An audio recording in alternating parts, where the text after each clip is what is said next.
Hello guys, welcome back to my channel Edutainment. मैं हूं स्मिता सिंह, आपके educator for code 55 human resource management and labour law.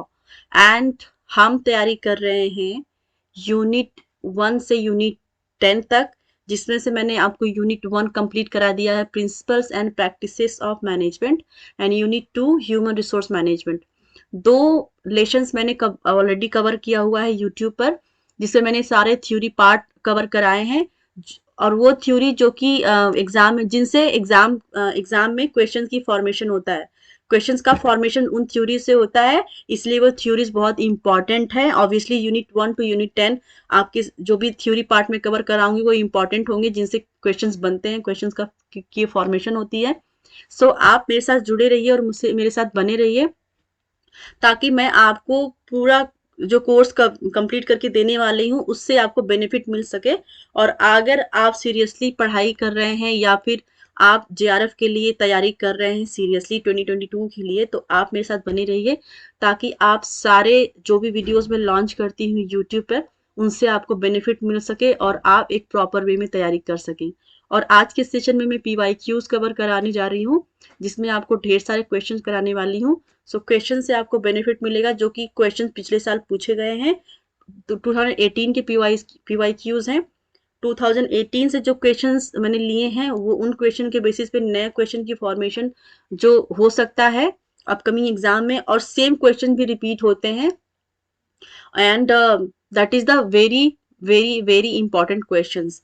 So let's move towards the question. इससे पहले हमने जो questions कर लिए मैं उनको भी दिखा देती हूँ। वो क्वेश्चंस जो जो हमने कर लिए हैं अभी तक लास्ट सेशन में, ये सारे क्वेश्चंस मैं करा चुकी हूँ। सो आगे का जो क्वेश्चन होगा, यहाँ तक मैंने करा दिया है 2018 से क्वेश्चन। एंड यहाँ से हम आज स्टार्ट करेंगे with the next question. The question is, experienced managers have a simple and effective way to check whether their goals are good or not. They use acronym SMART, which stands for smart stand for. ऐसे question आपको लगता है कि बहुत easy है, simple है, और exam में जब पूछ ली जाते हैं तो आप कंफ्यूज हो जाते हैं, ठीक है। तो ऐसे क्वेश्चन जो आप देखते हैं, ऐसे क्वेश्चन से आपके 2 मार्क्स चले जाते हैं, क्योंकि आप इन क्वेश्चन को बहुत इजीली लेते हैं कि आपको ये आता है। क्योंकि SMART जो जो इनकी स्टैंडिंग है, इन क्वेश्चन का जो फॉर्मेशन है, सो आप कंफ्यूज हो जाए कि यहाँ पे एस से सोफिस्टिकेटेड बोला था या सिंपल बोला था या फिर स्पेसिफिक बोला था। फिर भी आप देखेंगे, आप एलिमिनेट कर सकते हैं कि सोफिस्टिकेटेड तो नहीं हो सकता, लेकिन सिंपल या स्पेसिफिक में आप कंफ्यूज हो जाएंगे। उसी तरह आप देखेंगे कि आप अटेनेबल था या फिर एम्बिशियस था, इस तरह से आप कंफ्यूज हो जाएंगे। लास्ट वर्ड जो टी है, टाइमली बोला है या फिर वो टारगेटेड है। सो इस तरह से आप कंफ्यूज हो जाते हैं, और फिर आप एग्जाम में, क्योंकि आपके ऊपर प्रेशर होता है, अब एग्जाम में आप गलत आंसर दे के चले आते हैं, जिससे आपके 2 मार्क्स चले जाते हैं। तो ऐसे जो कि एक्रोनिम बेसिस पे जो क्वेश्चन पूछे जाते हैं एग्जाम में, उनको आप अच्छे से देख के जाया करिए। इवन आप उसको थॉरली देख लिया करिए, और बार बार देखने से क्या होगा, आप उनको याद कर सकेंगे। और सबसे बड़ी चीज, आप उनको कॉन्सेप्चुअली रीड करिए, ना कि आप रट्टा मारिए। रट्टा मारने से आप भूल जाएंगे। आप कॉन्सेप्चुअली रिलेट करके उस क्वेश्चन को तैयार करिए। अगर क्वेश्चन को आप रिलेट करके तैयार करेंगे ना, तो कभी भी नहीं भूलेंगे आप, क्योंकि आप जब चीजें रिलेटेबल होती हैं, आप एग्जाम में भी उस चीज को अगेन, आप भले ही प्रेशर में हैं, आप बहुत हड़बड़ी में हैं, या फिर आप क्योंकि आपके क्वेश्चन आपको लगता है कि छूट ना जाए, आप बहुत फास्ट करने की कोशिश करते हैं, लेकिन आप उसमें रिलेट करके अगर क्वेश्चन को करेंगे तो आपके क्वेश्चन हमेशा करेक्ट होंगे। सो यहाँ पर स्मार्ट स्टैंड फॉर व्हाट, आपको 4 ऑप्शन दिए गए हैं। आपको मैं दे रही हूँ 15 सेकेंड, आप एक बार क्वेश्चन को रीड करिए and try to find the answer, and then I will let you know the answer.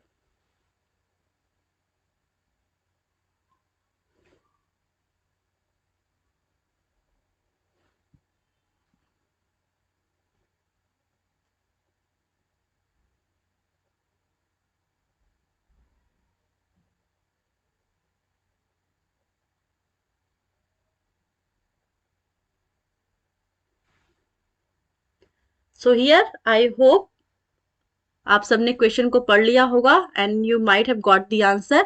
And here the correct option for this question is option number 4, S stands for specific, M stands for measurable, A stands for attainable, R stands for relevant and T stands for timely.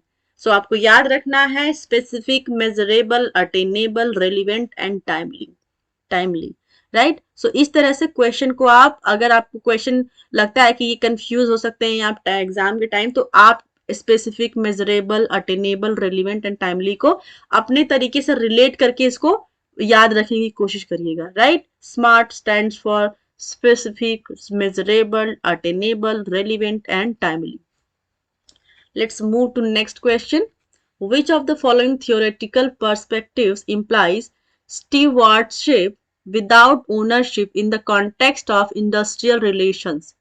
So यहाँ पे आपके options है. Option number one and three यहाँ पे किसी वजह से delete हो गया I guess. Option number one the unitary perspective, option number two pluralist perspective, option number C three the radical perspective, option number four the trusteeship perspective. So यहाँ पे आपके सामने ऑप्शंस हैं with the question. So go through the question and try to find the answer.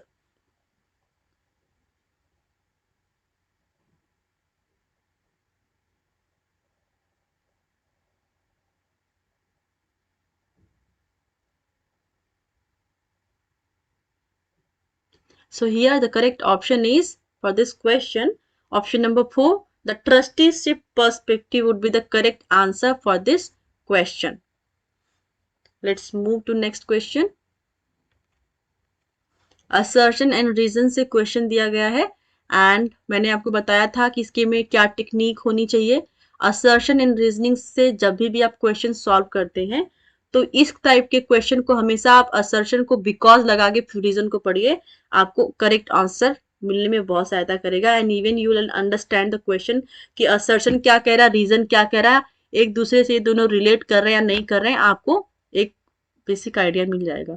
So let's read the question.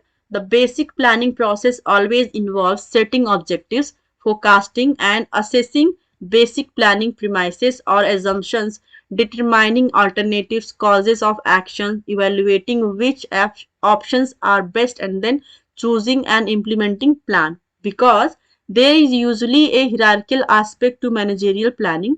Top management approves a long-term or strategic plan. Then each department creates its own budgets and other plans to fit and to contribute to company's long-term plan. Quotes दिए गए हैं. assertion A is right and assertion R is wrong. Assertion A is wrong but assertion R is right. Assertion A and reason R both are right.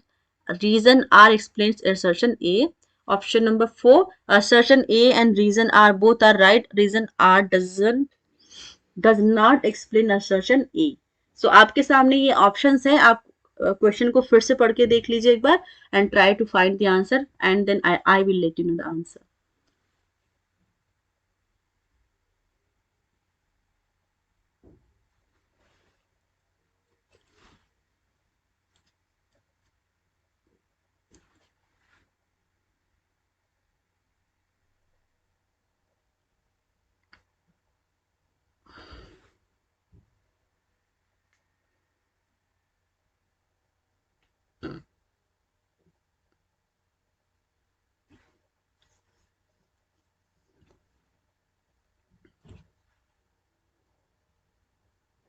I guess आप सबने question को पढ़ लिया होगा और अंडरस्टैंड भी कर लिया होगा कि क्वेश्चन क्या कह रहा है.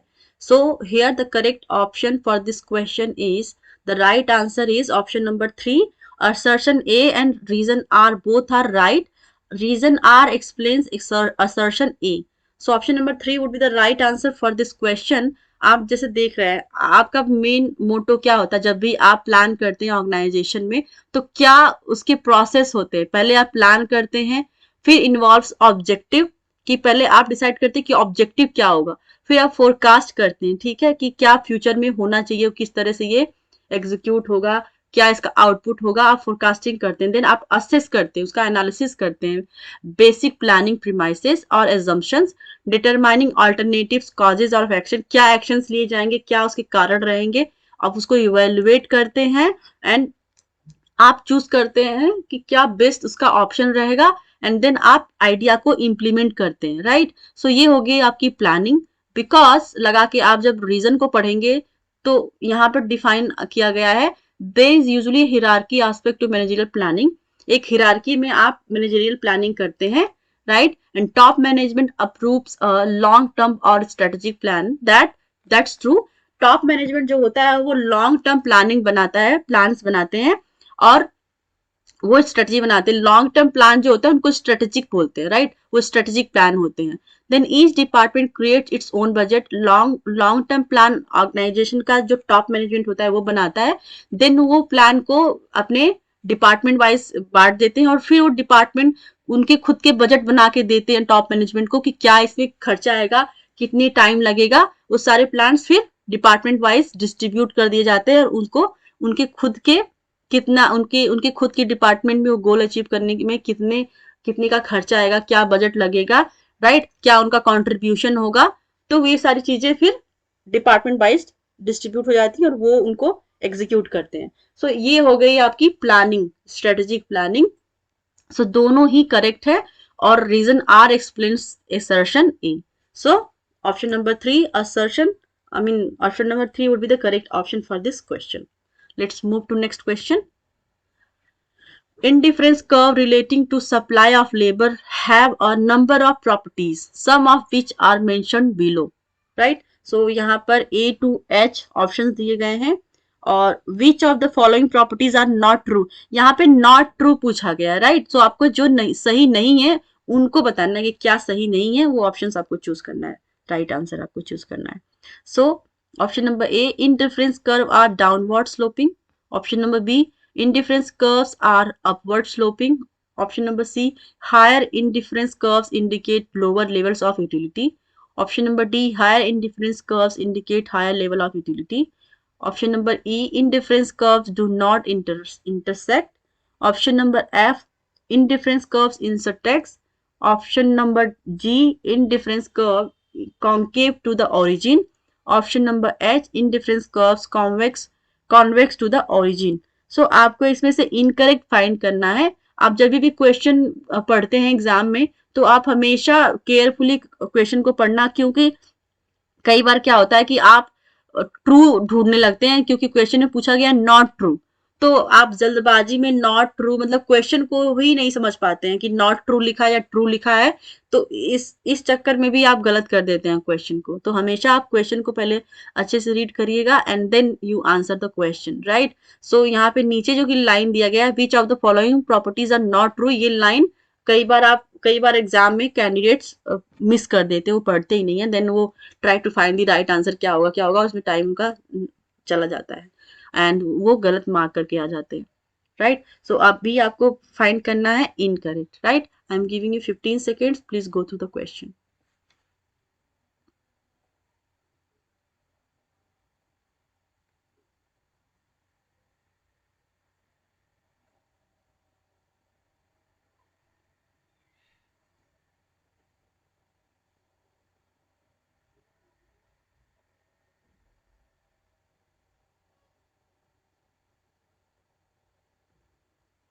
All right.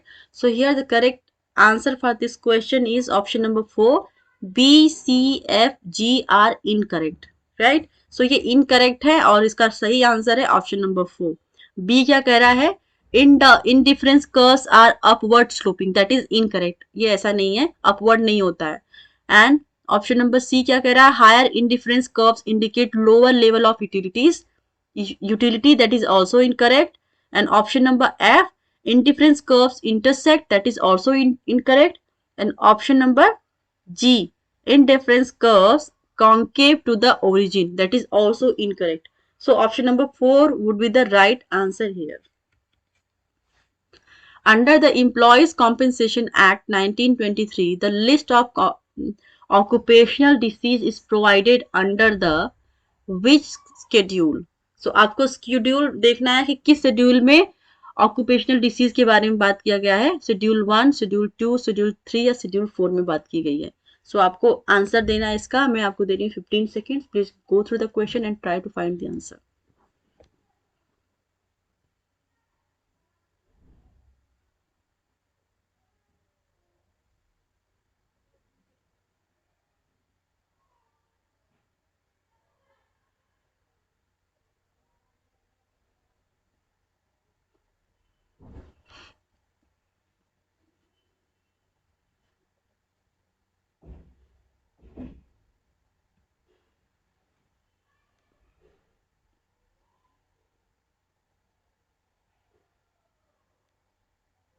Alright, so correct option for this question is option number 3। Schedule 3 में डिसीज के बारे में बात की गई है, राइट, ऑक्यूपेशनल डिसीज। सो मैं आपको एक ट्रिक बता रही हूँ यहाँ पर। अगर आपको क्वेश्चन में शेड्यूल 1 में क्या दिया गया है, शेड्यूल 2 में क्या दिया गया और शेड्यूल 3 में क्या दिया गया है, आप क्वेश्चन, क्योंकि आपके बहुत सारे शेड्यूल्स हैं, राइट, आर्टिकल्स है, सेक्शंस है, सो आप कंफ्यूज हो जाएंगे कैसे याद किया जाए, right. So for this I am telling you the short trick here. HCN, H stand for hazard, C stands for chemical, and N stands for notifiable disease। तो अगर आपको बात करता है, क्वेश्चन की फॉर्मेशन अगर ऐसे हो गई कि हजार्ड्स के बारे में कौन सा शेड्यूल बात कर रहा है, तो हजार्ड्स के बारे में आप, अगर आपको ट्रिक याद होगी तो आप कहेंगे कि HCN, H stand for hazard, that is in schedule 1। तो आप H को शेड्यूल 1 में रख लीजिए, C को शेड्यूल 2 में रख लीजिए और N को शेड्यूल 3 में रख लीजिए, नोटिफाइबल डिसीज को। तो जब भी अगर पूछता है कि केमिकल के बारे में, केमिकल से होने वाली प्रॉब्लम, अगर एम्प्लॉयमेंट, अगर under the employment compensation act 1923 the list of chemical disease, chemical के बारे में, केमिकल इफेक्ट इन एम्प्लॉयज, अगर इस तरह से कोई क्वेश्चन की फॉर्मेशन होती है तो आपको अगर ट्रिक याद होगी तो आप याद करके देख लेंगे कि अच्छा ये शेड्यूल 2 में बात की गई है, क्योंकि सी स्टैंड्स फॉर केमिकल और ये बात की गई है शेड्यूल 2 में। अगर वो बोलता है हजार्ड्स के बारे में बात की गई तो hazard, H stands for hazard, तो वो शेड्यूल 1 में होगा। और शेड्यूल 3 में क्या दिया गया है, नोटिफाइबल डिसीज के बारे में बात की गई है। तो इस तरह से, क्योंकि ये तीनों क्वेश्चन जो मैं बता रही हूँ, hazards, chemical and notifiable disease, ये क्वेश्चंस आ चुके हैं और ये क्वेश्चन आते हैं एग्जाम में। तो आप इस शॉर्ट ट्रिक से इस क्वेश्चन को याद कर सकते हैं और इससे आपके 3 क्वेश्चन तैयार हो जाएंगे। आपका हजार्ड्स किस में आता है, कौन से शेड्यूल में, वो आता है शेड्यूल 1 में। आपका केमिकल किस में आता है, आपका शेड्यूल 2 में आता है। और नोटिफाइबल डिसीज किस में आता है, शेड्यूल 3 में आता है। तो HCN ट्रिक से आप क्वेश्चन को याद रख सकते हैं, ठीक है। तो यहाँ पर डिसीज के बारे में बात की गई है तो वो शेड्यूल 3 में आता है, राइट। अगर मेरे पढ़ाने का तरीका और PPT सब कुछ आपको अच्छा लगता है और आपको लगता है कि मैं ऐसे ही क्वेश्चंस लेके आती रहूं और आपको थ्योरी पार्ट भी करा के और प्रॉपर एक वे में तैयार करा के दूं आपको, तो आप मुझे कमेंट सेक्शन में लिख के दे सकते हैं कि आपको मेरा चैनल पसंद है, आपको मेरी टीचिंग स्टाइल अच्छी लगती है, PPT में कोई प्रॉब्लम नहीं है, या फिर अगर आपको लगता है कहीं पे लैग कर रही हूँ तो आप वो भी बता सकते हैं। I will work on that. And अगर आप कुछ अच्छा लिखते हैं तो I will be motivated by that, comment. So motivation की भी रिक्वायरमेंट होती है हर एक पर्सन को, जिससे वो और अच्छा और बेहतरीन करने की कोशिश करता है। सो आपके कमेंट्स बहुत ही इंपॉर्टेंट है मेरे लिए, चाहे वो अच्छे हों या फिर बुरे हों। Alright, so let's move to next question. The question is, which of the following statement relating to NM Lokhande is are true? आपको पूछा गया है ट्रू क्या है, एनएम लोखंडे ने क्या स्टेटमेंट दिया है जो कि ट्रू है, राइट। सो यहाँ पर ऑप्शंस हैं ABC। Option number A, he was instrumental for the establishment of Bombay mill hands association 1896। And option number B, he was philanthropic promoter of labor legislation and workers welfare. Option number C, he is considered as the father of trade union movement in India. So इसमें से कौन सा option सही होगा आपको बताना है, right. True पूछा है। So here is the question in front of you. आप क्वेश्चन को एक बार पढ़ के देखिए and then try to find the answer.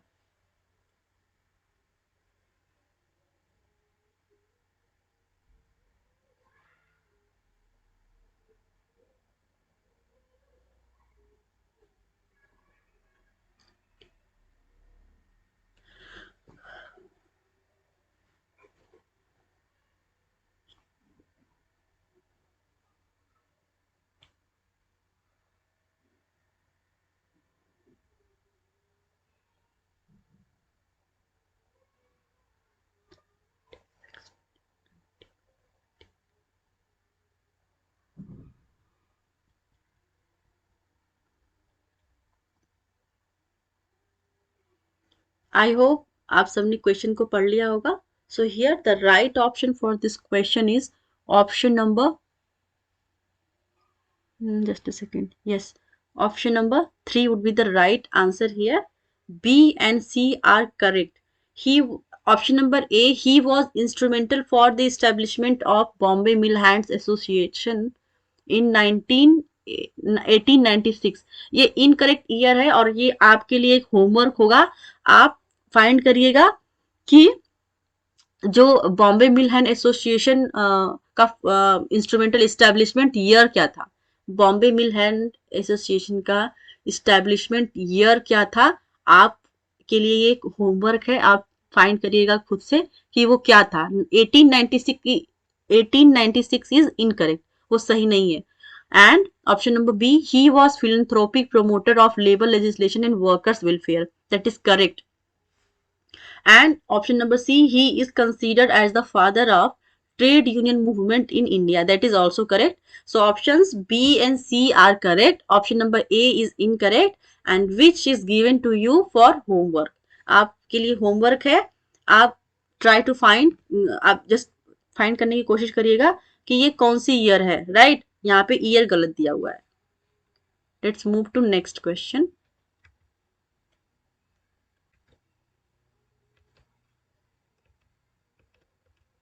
Alright, so आज के सेशन के लिए ये इतना ही. और इसके नेक्स्ट इसके बाद जो मैं सेशन लेके आऊंगी उसमें अपकमिंग PYQs लेके आऊंगी. अपकमिंग क्वेश्चंस जो होंगे वो और भी बेनिफिशियल होंगे आपके लिए. वो ऐसे ही इम्पोर्टेंट होंगे आपके लिए और मैं आपको उन क्वेश्चन से और भी क्वेश्चन तैयार करवाऊंगी. सपोज एक क्वेश्चन से जो 4 ऑप्शंस होते हैं उन चारों ऑप्शंस में आपको मैं कोशिश करूंगी कि उन चार एक क्वेश्चन से आपको 4 क्वेश्चन तैयार करा के दूं ताकि आपकी जो पढ़ाई है, जो आपकी स्टडी है वो कॉन्सेप्चुअल एंड एक प्रॉपर वे में हो, स्ट्रेटेजिक वे में हो, जिससे कि आपकी प्रिपरेशन में कोई प्रॉब्लम ना हो और आप एग्जाम को इजिली क्रैक कर पाए मेरे साथ स्मूथली.